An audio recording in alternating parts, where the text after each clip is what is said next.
1453, Constantinople tombe. Les murailles, qu'on disait imprenables, qui cèdent face à l'armée ottomane. C'est une date qui résonne vraiment comme la fin d'un monde. On a cette image un peu d'une civilisation millénaire qui s'éteint d'un coup. Et pourtant, en préparant notre discussion, il y a une question qui revenait sans cesse. Est-ce qu'un empire disparaît vraiment comme ça, juste parce que ses murs s'effondrent? C'est exactement la bonne question. On a tendance à penser en termes de dates, de batailles, de frontières. Mais en fait, la chute de l'État byzantin, c'est pas une fin, c'est une transformation. J'aime bien l'image d'une supernova, vous voyez. L'étoile explose, son noyau disparaît, mais toute la matière qu'elle a créée, elle, est projetée partout. Et elle va servir à créer de nouvelles étoiles. L'étoile n'est plus là, mais son essence, elle, est partout. J'adore cette métaphore. C'est donc une sorte d'archéologie des idées qu'on va faire ensemble. On va chercher ces éléments byzantins qui se sont dispersés dans notre monde et on va voir que ça se cache dans des endroits assez surprenants. Notre droit, par exemple, la Renaissance, l'art, la religion, bien sûr. Notre mission, c'est un peu de révéler cet héritage qui est souvent invisible, mais qui est fondamental. C'est ça. On va montrer que Byzance est bien plus qu'une simple ligne dans un livre d'histoire. Alors, commençons par le plus aride en apparence, mais peut-être le plus important, le droit. On ne pense pas vraiment à Constantinople en signant un bail, et pourtant, il faut remonter loin en arrière, au VIe siècle, avec un empereur Justinien Ier. Justinien, oui. Son ambition est démesurée. Il veut restaurer la grandeur de l'Empire romain. Et pour lui, ça passe par les armes, bien sûr, mais aussi et surtout par le droit. Il va donc lancer une compilation monumentale de tout le droit romain, des siècles de lois, de jurisprudence. Le résultat, c'est le fameux Corpus Juris Civilis. Et attention, ce n'est pas juste un recueil de lois, c'est une véritable machine à penser la société. Il structure tout, la propriété privée, le cadre des contrats, le principe d'un État fondé sur la loi écrite. Et Byzance va vivre avec ce système pendant 900 ans. Et pendant ce temps, en Occident, une grande partie de ce savoir s'est un peu éparpillée, non? Avec la chute de l'Empire d'Occident. Jusqu'à ce moment de bascule, au XIIe siècle, l'Occident redécouvre ce trésor, notamment en Italie, à l'Université de Bologne.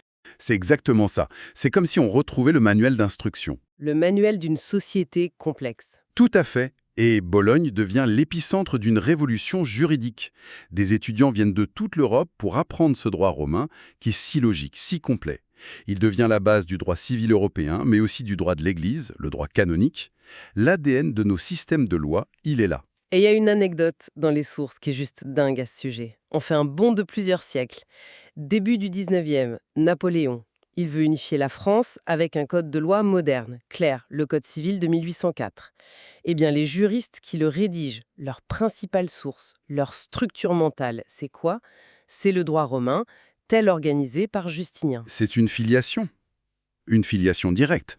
La logique, les grandes catégories, les personnes, les biens, les obligations, tout vient de là. Mais est-ce que les juristes de Napoléon en avaient conscience? Est-ce qu'ils se disaient, tiens, on va s'inspirer des Byzantins, ou est-ce que c'était déjà devenu une sorte de savoir universel? C'est une excellente question. Non, il l'aurait jamais dit on s'inspire de Byzance, déjà parce que le terme byzantin n'existait pas comme on l'entend, on y reviendra. Ils auraient dit on retourne aux sources pures du droit romain. Ah, d'accord. Sauf que la réalité, c'est que ces sources n'existaient sous une forme aussi claire et accessible que parce que Byzance les avait préservées. Ils buvaient à une source romaine, mais c'est Byzance qui avait entretenu la source. C'est fascinant. Donc, même là, l'autorité intellectuelle a survécu à la chute politique. Et cette idée de préservation, de transmission des textes, ça nous amène tout droit à un autre héritage. Le rôle de Byzance comme la grande bibliothèque du monde antique. Exactement.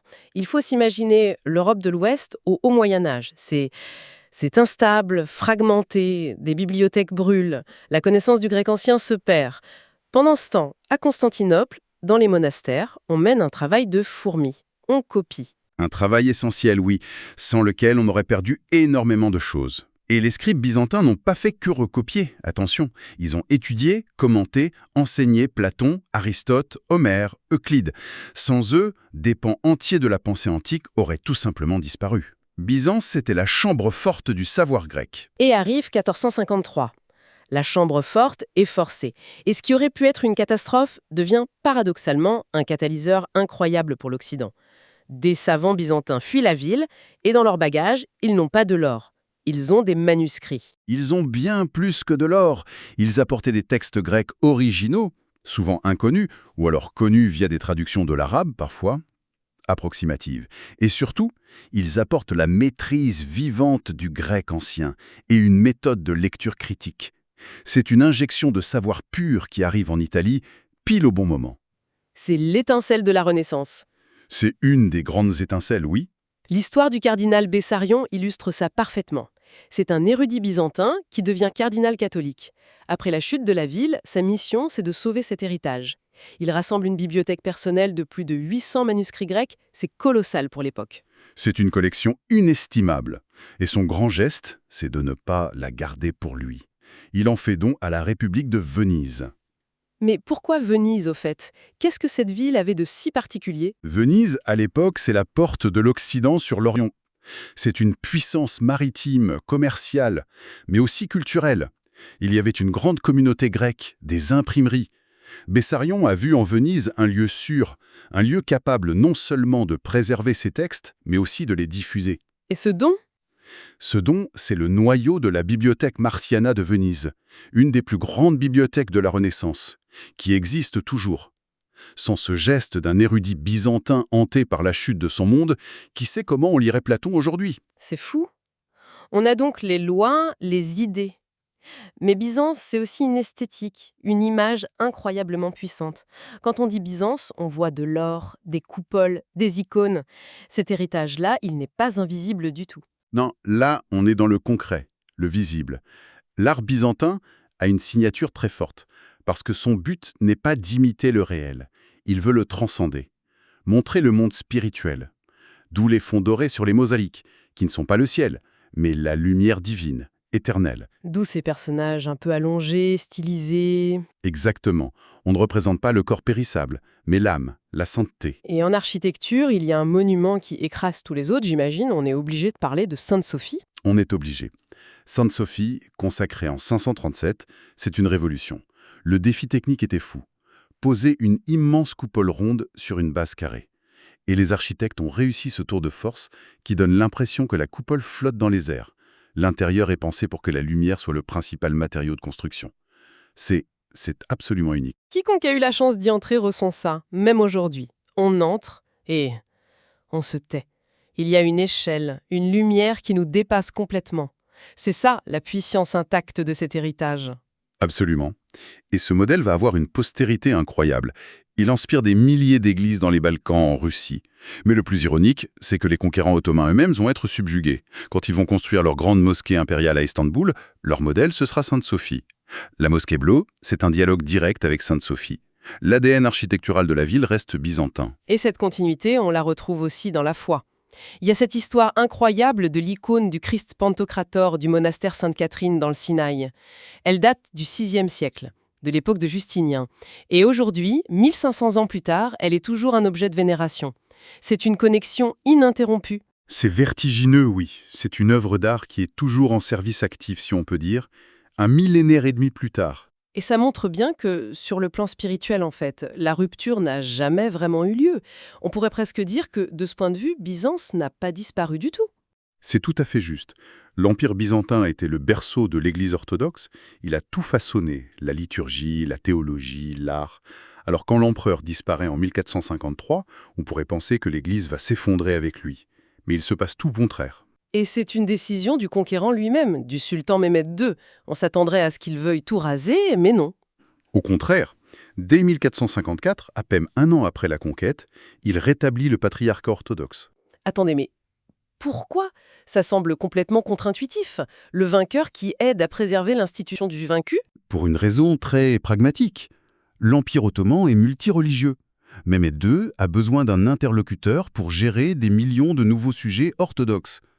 En faisant du patriarche leur chef civil et religieux, il s'assure une certaine stabilité et la collecte des impôts. D'accord, je vois. Mais l'effet involontaire, c'est qu'il permet à l'Église de devenir le conservatoire de l'identité byzantine. La langue, la culture, la foi, tout ça survit pendant des siècles grâce à cette structure. Et pendant que cette identité se maintient de façon un peu administrative à Constantinople, une autre idée, beaucoup plus politique, mystique, émerge loin au nord, en Russie.